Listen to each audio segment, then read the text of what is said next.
মধ্যযুগীয় বাংলা সাহিত্যের ধারা হলো প্রাচীন এবং মধ্যযুগের এই দুই সময়কার সাহিত্যের ইতিহাসের স্বর্ণযুগ। মধ্যযুগীয় বাংলা সাহিত্যে একেবারে প্রাচীন ভাবনা থেকে সরে এসে আধুনিক ভাবনায় পদার্পণ, এই ক্ষেত্রগুলোকে কিন্তু আমরা স্পষ্ট দেখতে পাই। আমি সে কথা আগের ক্লাসগুলোতে বলেছি, তোমাদের নিশ্চিতভাবে মনে আছে। এইবার মধ্যযুগীয় বাংলা সাহিত্যে রামায়ণ মহাভারত অনুবাদের পর কৃত্তিবাস ওঝা, কাশিরাম দাস এই ব্যক্তিত্বদের দ্বারা, এই কবিগণের দ্বারা রামায়ণ অনুবাদের পরবর্তী সময়ে যে আরেকটি অনুবাদ সাহিত্যের কথা আমাদের মনে রাখতেই হবে, ভুলে গেলে চলবে না, সেটা হলো ভাগবত। এবং এই ভাগবত অনুবাদের ধারায় যে সকল কবিগণ আছেন, অসংখ্য কবিগণ আছেন, তাদের মধ্যে অন্যতম বিশেষ ব্যক্তিত্ব হলেন কবি মালাধর বসু। এবার এই কবি মালাধর বসু দ্বারা অনুবাদিত এই ভাগবতটি আসলে কি, আমাদের এই জায়গাটা বুঝে নিতে হবে। আমরা ইতিমধ্যেই মহাভারত কাশিরাম দাস দ্বারা অনুবাদিত, এবং অসংখ্য কবিগণ মহাভারত অনুবাদ করেছেন। কি কি নামে অনুবাদ করেছেন সেগুলো আগের দিনে আমরা দেখে নিয়েছি, কোনগুলো মনে রাখতে হবে, পড়তে হবে, সেগুলোও দেখে নিয়েছি। এবার কথাটি হলো, এই মহাভারতের এই বৃহৎ গ্রন্থটির আমরা সবাই জানি কটা খণ্ডে বিভক্ত মহাভারত? একজন বলো বলো। 13টি খণ্ডে? না, মহাভারত 18টি খণ্ডে বিভক্ত। কেমন? ঠিক আছে। আসলে মূল যে মহাভারত ব্যাসদেব দ্বারা রচিত, এই ব্যাসদেব প্রণীত মহাভারত অষ্টাদশ খণ্ডে বিভক্ত, 18টা খণ্ডে বিভক্ত। আদি সভা বন বিরাট, উদ্যোগ ভীষ্ম দ্রোণ কর্ণ, এমনি করে 18টা খণ্ডে কিন্তু বিভক্ত। এই 18টা খণ্ডের মধ্যে অন্যতম একটি, তা হল শ্রীকৃষ্ণ এবং অর্জুনের মধ্যে কথোপকথন। সংস্কৃত ভাষায় রচিত, তোমরা পেজ নাম্বার 22 একটু দেখে নাও, সংস্কৃত ভাষায় রচিত শ্রীমদ্ ভাগবত পুরাণ, সাধারণত ভাগবত নামে পরিচিত, এটা আমরা জানি। আসলে ব্যাসদেব বা বেদব্যাস প্রণীত, এই ব্যাসদেব এবং বেদব্যাস এই দুজন ব্যক্তিত্ব কিন্তু একজনই। তোমরা ইতিমধ্যেই নীলধ্বজের প্রতি জনা সেটা পড়েছ, সেখানে এই ব্যাসদেবের পরিচয় পেয়েছ। ব্যাসদেব কে ছিলেন, তার পিতামাতার নাম কি ছিল বলো তো একজন? সত্যবতী আর পরশমণির পুত্র হচ্ছে ব্যাসদেব। আরেকবার বলো বাবা, বুঝতে পারলাম না। সত্যবতী আর পরশমণির পুত্র হচ্ছে ব্যাসদেব। বাহ, খুব ভালো। সত্যবতী আর ঋষি পরাশরের পুত্র। এই জায়গাটায় একটুখানি সংশোধন করে দিই, তখনও কিন্তু এই সত্যবতী নামটি হয়নি, তখনও তার নাম ছিল মৎস্যগন্ধা। কেমন?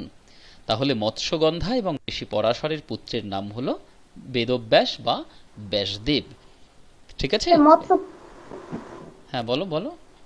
নামটা বলেন আবার, মৎস্য কি বললেন? মৎস্যগন্ধা, মৎস্যগন্ধা, তিনি মৎস্যরাজের কন্যা ছিলেন।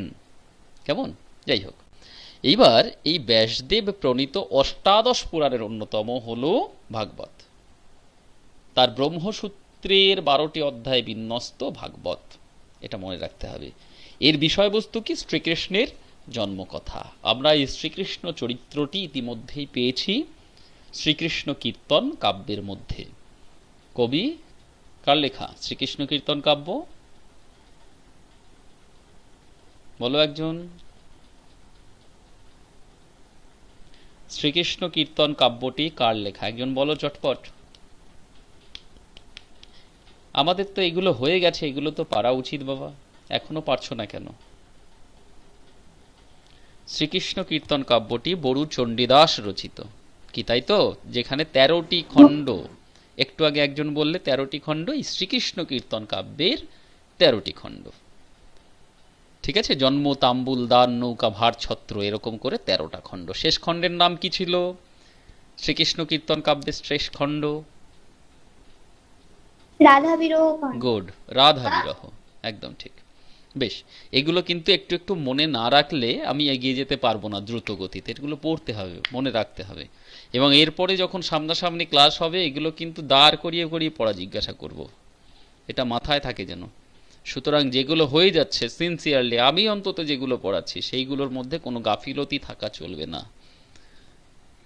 এটা যেন মাথায় স্যার, থাকে। বলো। বলছি রাধা বিরহ খণ্ড, ওখানে রাধা বিরহটা শুধু থাকবে না খণ্ডটাও যুক্ত করতে হবে? না না, খণ্ড শব্দটা ওখানে কবি রাখেননি। কেমন? আসলে বিষয়টা কি, রাধা বিরহ অর্থাৎ রাধিকার যন্ত্রণা, মনের যন্ত্রণা। কেমন? এবার এটা খণ্ড হিসেবে রাখেননি তিনি। আর সবগুলো খণ্ড হলেও প্রত্যেকটি নামের সঙ্গে রাধার এই যন্ত্রণাকে তিনি পূর্ণরূপে দেখতে চেয়েছেন, সেই জন্য রাধা বিরহ এর সঙ্গে খণ্ড শব্দটা তিনি জুড়ে দেননি। কেমন? স্যার খন্ড হ্যাঁ স্যার। ঠিক আছে, বলো স্যার আর কোনো। কিন্তু আপনি লিখেছিলেন রাধা বিরহ খণ্ড।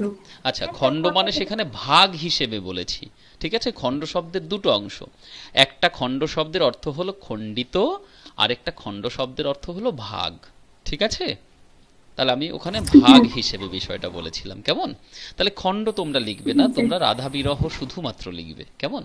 এবার রাধা কে, কেই বা কৃষ্ণ, এটা নিয়ে অনেক কথা আছে, অনেক কথা বলার আছে। আমরা সংকীর্ণ দৃষ্টিতে এই দুটো চরিত্রকে দেখি, তা আসলে নয়। পরবর্তী সময় যখন সামনাসামনি ক্লাসের সুযোগ আসছে সামনে খুব তাড়াতাড়ি, তখন নিশ্চিতভাবে বৈষ্ণব পদাবলী সাহিত্য আমরা পড়ব। সেই সময় নিশ্চিতভাবে বোঝানোর চেষ্টা করব রাধা বিরহ, রাধা শ্রীকৃষ্ণ এগুলো আসলে কি। বা গুরু নাটক পড়তে পড়তেও তোমরা সেই জায়গাটা খানিকটা হয়তো পেতে পারো, হয়তো স্যার বলবেন নিশ্চিতভাবে। কেমন? সুতরাং সেই জায়গায় তোমাদের যে ভাবনাটি সংকীর্ণতা দোষে দুষ্ট একটু ভাবনা আছে, যেটা আমারও হয়েছিল, তোমাদের মতন যখন ছিলাম পড়তাম রাধাকৃষ্ণ সম্পর্কে একটা অন্য ধারণা মনের মধ্যে পোষণ করতাম।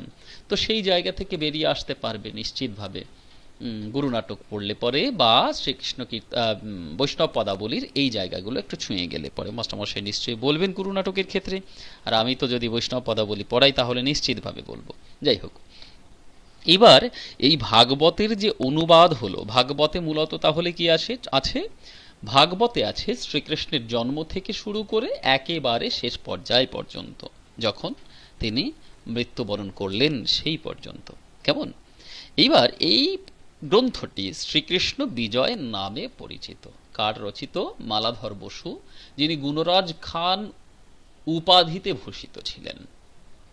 আমি দেখো ডিসপ্লেতে শো করে দিয়েছি, তিনি ছিলেন পঞ্চদশ শতাব্দীর একজন কবি। কোন সময়ের কবি? পঞ্চদশ শতাব্দীর।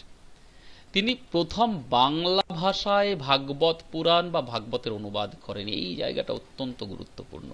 প্রথম বাংলা ভাষায় ভাগবতের রচনা কে করেছিলেন? কবি মালাধর বসু, যিনি গুণরাজ খান উপাধিতে ভূষিত। তার অনুদিত কাব্যটি শ্রীকৃষ্ণ বিজয়, মালাধর বসুই ভাগবতের প্রথম অনুবাদক, এটা মনে রাখতে হবে। তার আগে স্যার, হ্যাঁ স্যার হ্যাঁ, বলো বলো। বলছি যে আপনি যেগুলো দেখাচ্ছেন সেগুলো কি বইয়ের লাইন, মানে বই থেকে পেয়ে যাব?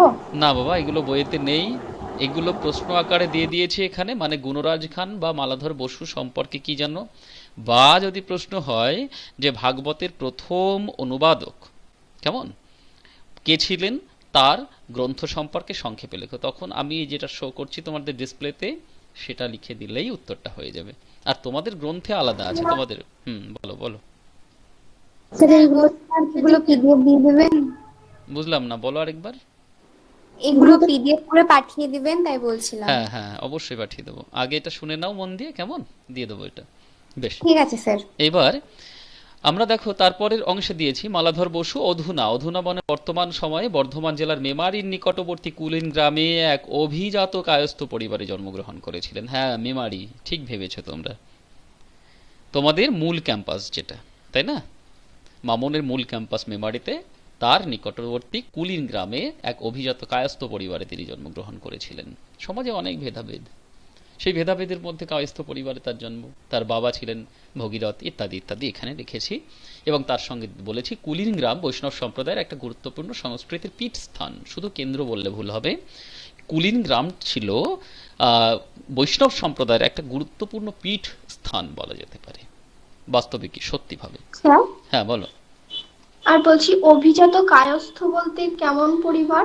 হ্যাঁ, কায়স্থ পরিবার আসলে এই কায়স্থ বিষয়টা হলো হিন্দু সম্প্রদায়ের, হিন্দু নামক এই ধর্মের মধ্যে অসংখ্য শ্রেণী অবস্থান করছে।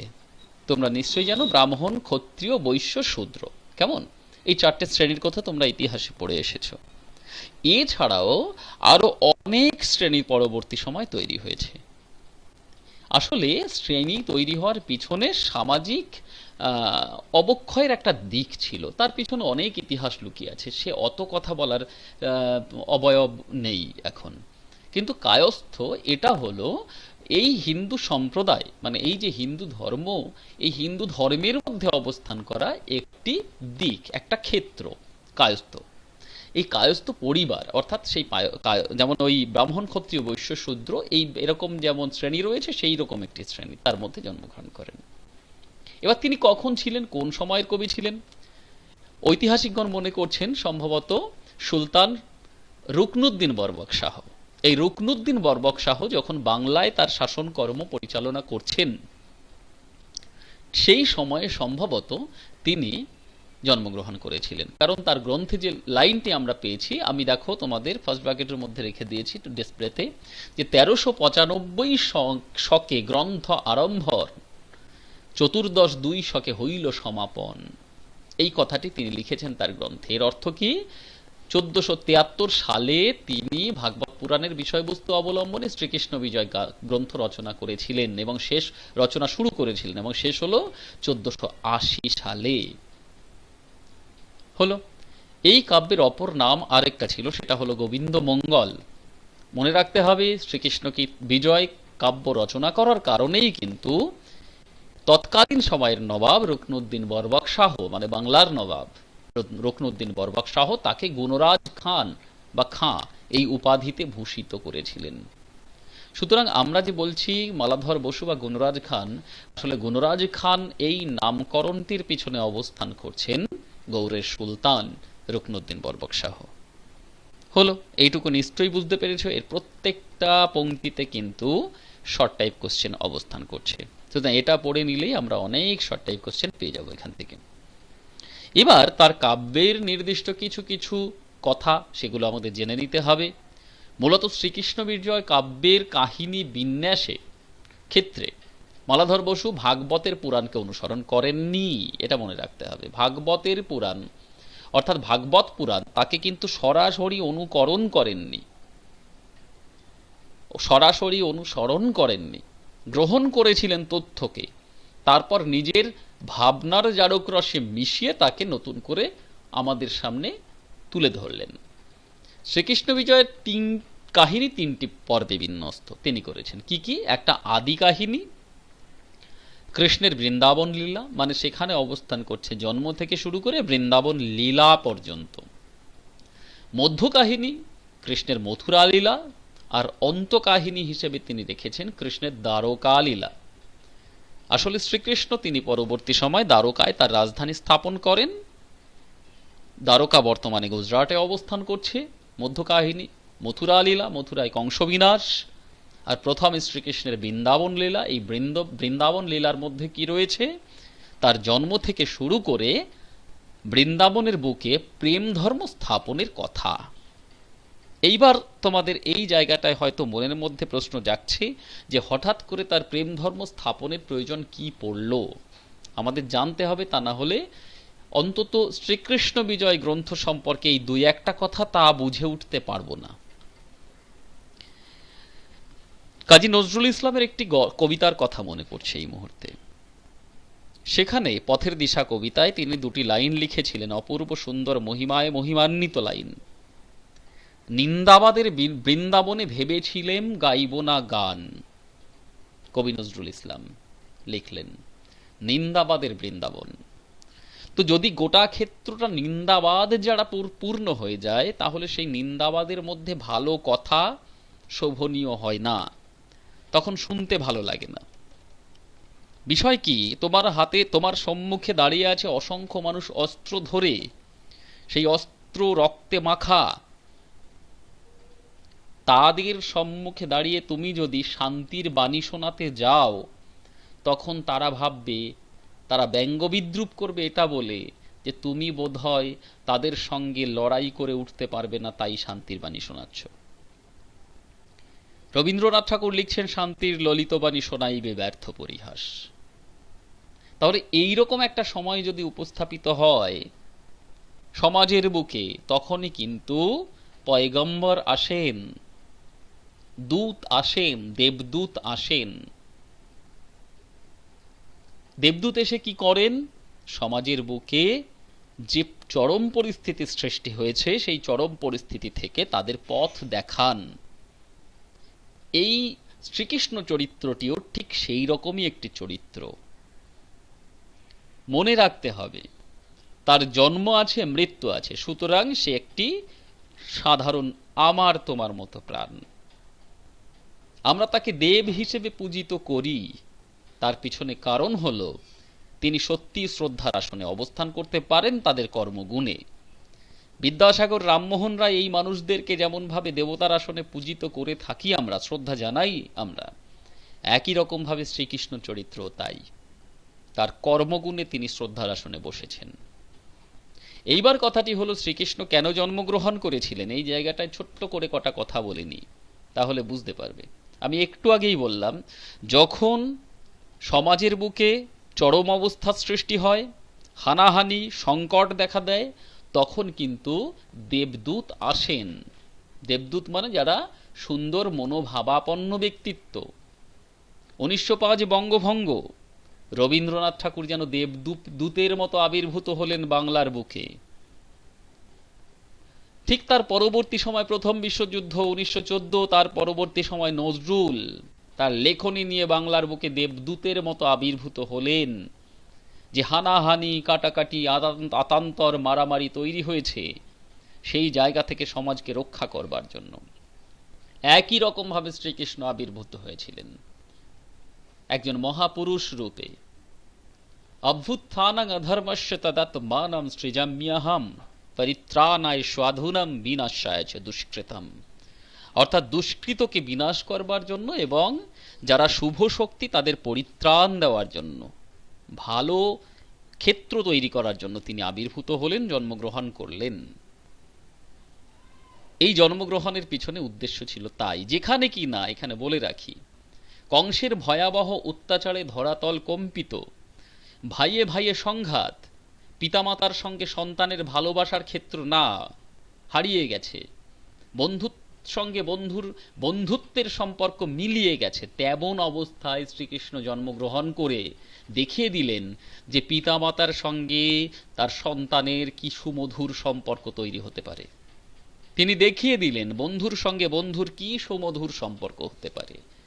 তিনি বুঝিয়ে দিলেন যে মানুষ শুধুমাত্র মানুষ রূপে জন্মগ্রহণ করে নিজেরটুকু ভাবলেই হবে না, সবার জন্য ভাবতে হবে, সবার জন্য এগিয়ে আসতে হবে। এই বৃন্দাবন লীলা পর্যন্ত তিনি সেই লীলা দেখালেন, প্রেম ধর্ম প্রতিষ্ঠা করলেন। এরপরে মথুরা লীলা, কংসের বিনাশ ইত্যাদি ইত্যাদি অনেক ঘটনা ঘটলো, বলতে গেলে রাত পুড়িয়ে যাবে, সুতরাং অত কথা বলা যাবে না। তাহলে 3টে খণ্ডে বিভক্ত। এই যে কথাগুলো বললাম সেটা সংক্ষিপ্তভাবে এখানে দিয়ে দিয়েছি। আদ্য কাহিনীতে কি আছে, তিনি কোথায় জন্মগ্রহণ করেছেন, তারপর কোথায় গিয়ে বড় হচ্ছেন, জন্মগ্রহণ করছেন। দেখো আমি যে কথাগুলো বললাম, প্রেম ধর্মের প্রতিষ্ঠা, পিতা মাতার সঙ্গে সন্তানের সুসম্পর্ক, বৃদ্ধাশ্রমে পাঠিয়ে দিচ্ছে আজকেকার দিনে সন্তানেরা, কাঙ্ক্ষিত? মোটেই কাঙ্ক্ষিত নয়। কোথায় গেছে প্রেম ধর্ম? নেই। আমরা মা বাবার হাত ধরে বড় হয়েছি, তাদের জন্য আমাদের জীবন বিসর্জন দিতে হওয়া উচিত, দেওয়া উচিত, তা না করে তাদের বৃদ্ধাশ্রমে পাঠাচ্ছি। প্রেম ধর্ম আছে? নেই। এটা হলো সবচেয়ে বড় প্রেম ধর্ম। শ্রীকৃষ্ণ দেখিয়েছেন বাসুদেব আর দেবকীর কাছে জন্মগ্রহণ করেও তিনি নন্দালয়ে, মানে হলো নন্দ এবং যশোদার কাছে বড় হলেন, কিন্তু তার কর্তব্য করে গেলেন। সুতরাং পিতামাতা জন্মসূত্রেই যে হতে পারে, তাকে শ্রদ্ধা দেখানো যেতে পারে তাও নয়, তার বাইরে যিনি লালন পালন করছেন আমাদের, তিনিও পিতামাতা হতে পারেন। ধরে নিলাম বিদ্যালয়ে যখন আমরা যাই, আমাদের শিক্ষককুল তারাও আমাদের পিতামাতার সমান, কিন্তু আমরা কতখানি শ্রদ্ধা প্রদর্শন করতে পারি? আসলে আমাদের সমাজ ব্যবস্থা ক্রমশ অবক্ষয়ের দিকে যাচ্ছে। ঠিক এই সময় অবক্ষয়িত সমাজ ব্যবস্থার বুকে শ্রীকৃষ্ণ জন্মগ্রহণ করে দেখিয়ে দিয়েছিলেন যে কিভাবে প্রেম ধর্ম প্রতিষ্ঠা করতে হয়। তারপরে কংসবধ, মধ্যকাহিনী চলে এলো। মধ্যকাহিনীতে কি হলো? মধ্যকাহিনীতে উগ্রসেন অর্থাৎ কংসের পিতাকে সিংহাসনচ্যুত করলেন এবং তারপরে সেখানে কংসকে আবার প্রতিষ্ঠা করলেন, কংসকে হত্যা করে উগ্রসেনকে সিংহাসনে বসালেন, কংসকে হত্যা করে। কেমন? কৃষ্ণ বলরাম দুজনে মিলে সেখানে উপস্থিত হয়ে ইত্যাদি ইত্যাদি অসংখ্য ঘটনা আমরা সেখানে দেখতে পাচ্ছি। তাহলে এখানে আমরা দেখলাম সার্বিকভাবে তিনি ধর্মকে প্রতিষ্ঠা করলেন। এইবার কথাটি হলো ধর্ম কি? ধর্ম কি এই হিন্দু ধর্ম, ইসলাম ধর্ম, বৌদ্ধ ধর্ম, খ্রিস্টান ধর্ম এইগুলোই ধর্ম? না, আমার তা মনে হয় না। আমার যেটা মনে হয়, নিশ্চিতভাবে তোমরা বুঝতে পারবে, ধর্ম হলো একটি মানুষের প্রকৃত কর্তব্যের ক্ষেত্র, তাই হলো তার ধর্ম। বাদবাকি সব বোকামি ছাড়া আর কিছু নয়। একটি মানুষ যে কর্ম সম্পন্ন করে তার যাবজ্জীবনে, যদি সেটা সংযতভাবে এবং দায়িত্বশীলভাবে পালন করে, তবেই সেটা তার ধর্ম পালন, অন্য কিছুই নয়। ধরে নাও এখন আমি তোমাদের কি পড়াচ্ছি? বলো, এখন তোমাদের আমি কি পড়াচ্ছি? শ্রীকৃষ্ণ।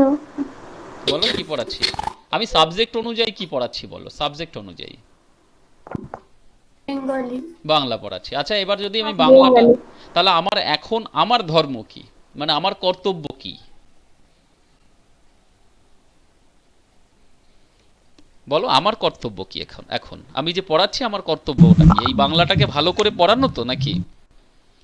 হ্যাঁ স্যার। একদম। আর তোমাদের কর্তব্য এখন কি? ভালোভাবে ভালোভাবে পড়া, বোঝা। বুঝে নেওয়া। আর দ্বিতীয় হলো এই ভালো করে বুঝে নিতে গিয়ে যে জায়গাগুলো সমস্যার, যে জায়গাগুলো মনে হবে বুঝলাম না, সেই জায়গাগুলো আবার শুনে নেওয়া, বা যে জায়গাগুলো তোমাদের মনে হবে আমি ভুল বলছি সেই জায়গাগুলো আমাকেও ধরিয়ে দেওয়া, যেগুলো স্যার ভুল হচ্ছে। তাহলে ওটা তোমার ধর্ম, এটা আমার ধর্ম। আমার ধর্ম এখন কি? একজন বাংলার শিক্ষক হিসেবে তোমাদের সামনে বাংলা সাহিত্যের ইতিহাসকে সহজে উপস্থাপন করা। তা না করে এখন যদি আমি ইতিহাসের গল্প শুরু করি কেমন হয়? ধর্ম পালন হবে নাকি? কি মনে হচ্ছে তোমাদের? না স্যার। একদম নয়। ঠিক সে কথাই এখানে বলতে চাইছি। তাই হলো ধর্ম, একটা মানুষ যা সঠিকভাবে পালন করে। কারণ ধর্মের সংজ্ঞায় বলা হচ্ছে যধারয়তে স্বধর্ম, যে ধারণ করে থাকে সেই ধর্ম। আর ধর্ম ধারয়তে প্রজা, ধর্ম কাকে ধারণ করে? প্রজাকে ধারণ করে, সাধারণ মানুষকে ধারণ করে। এইবার মধ্য কাহিনী হয়ে গেল, এবার অন্তকাহিনী। অন্তকাহিনীতে কি আছে? কৃষ্ণের বাদবাকি সময়ের বিভিন্ন কথা, আমি অত কথা বলছি না এখানে, এগুলো অনেক কথা বলতে হয়, কিন্তু তোমাদের এত বড় সিলেবাস যার জন্য বলতে পারছি না। অন্তকাহিনীটা একটু দেখে নিও, পিডিএফ পাঠিয়ে দেবো। সেখানে কি কি কাজ তিনি করেছেন, যে এত কাজ করা যায় একটা জীবনে, এই মানুষটি দেখিয়ে গেছেন। বিদ্যাসাগর মহাশয় 40টার কাছাকাছি মহিলা বিদ্যালয়, মানে তোমাদের জন্য বিদ্যালয় স্থাপন করেছিলেন তৎকালীন সময়ে। তাকে দেবতার আসনে আমরা কেন পূজিত করি?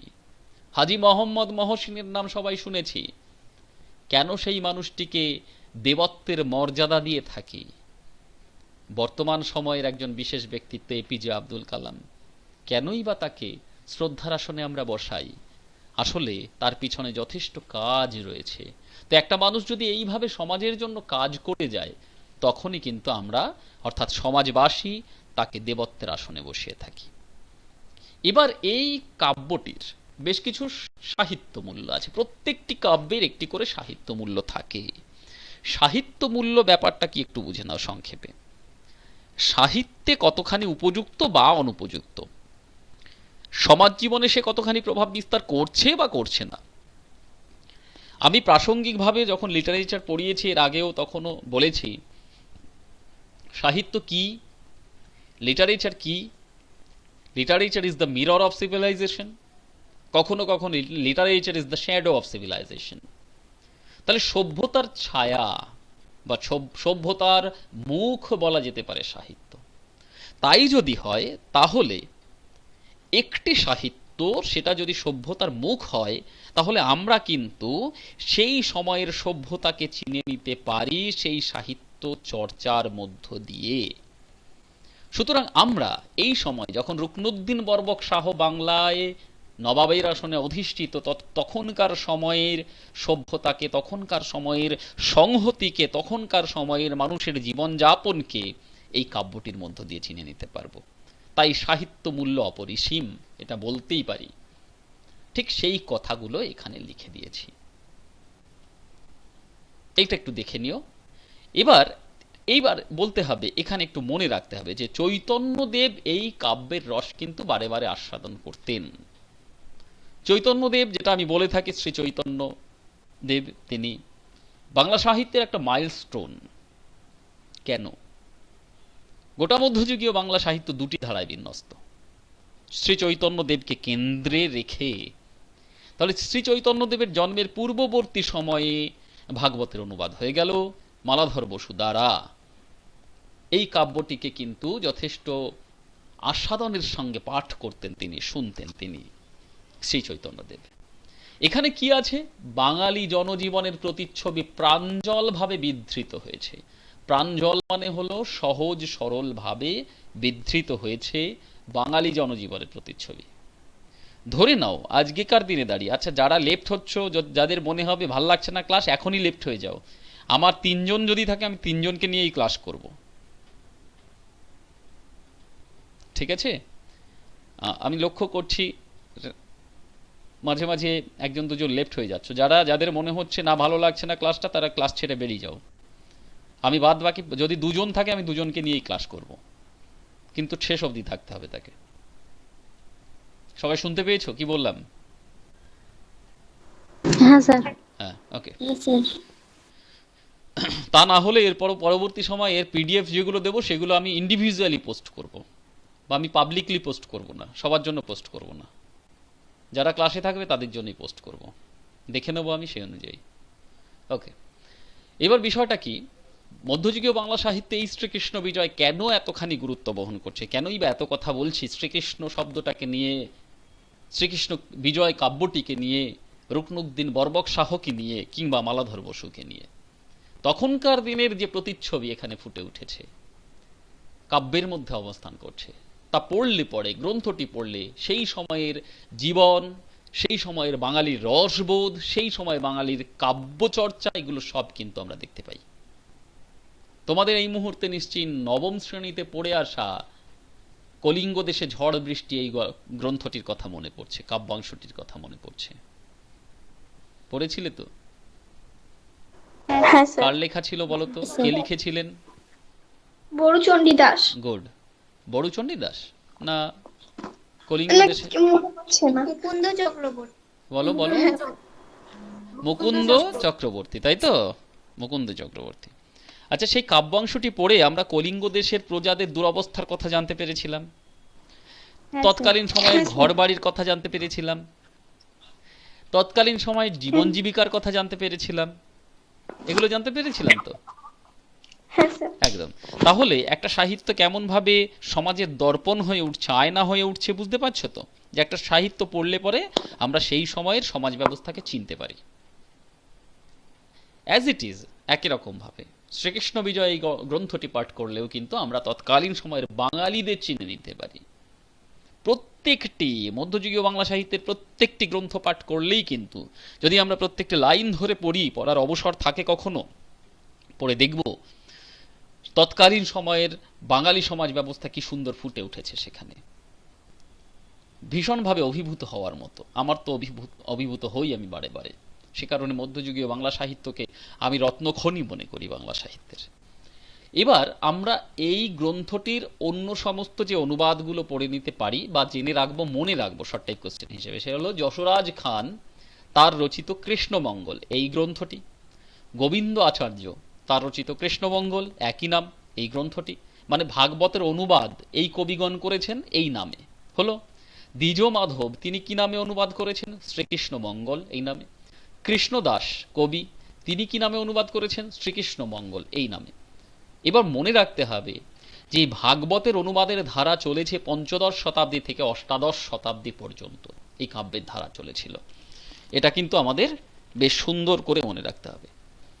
যে অংশটুকু বলে দিলাম, আমার মনে হয় ভাগবত সম্পর্কে ততটা জটিলতা আর থাকবে না।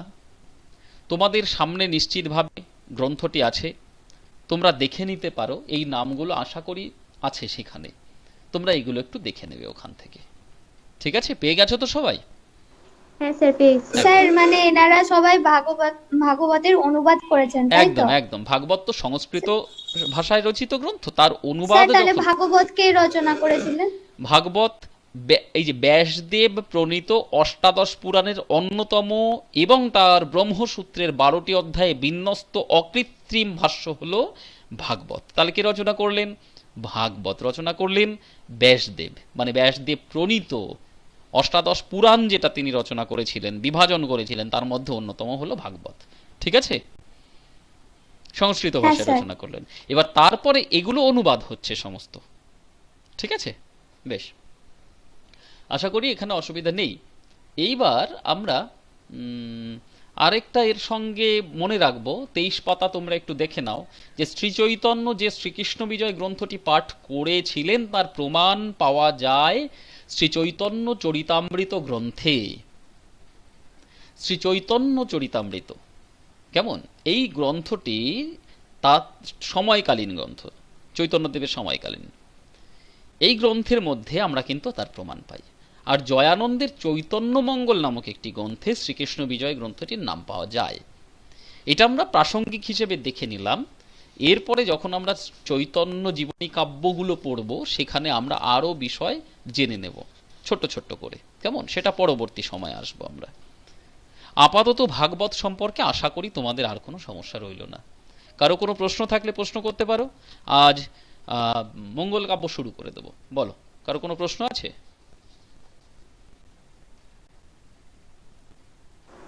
12টি অধ্যায় বিন্যস্ত মানে এর 12টা খণ্ড হ্যাঁ নাকি হ্যাঁ, অধ্যায় মানে একদম আলাদা? একদম, 12টি অধ্যায় বিন্যস্ত। দেখো, ওটা তুমি বলছো বোধহয়, কোথায় বলছো তুমি?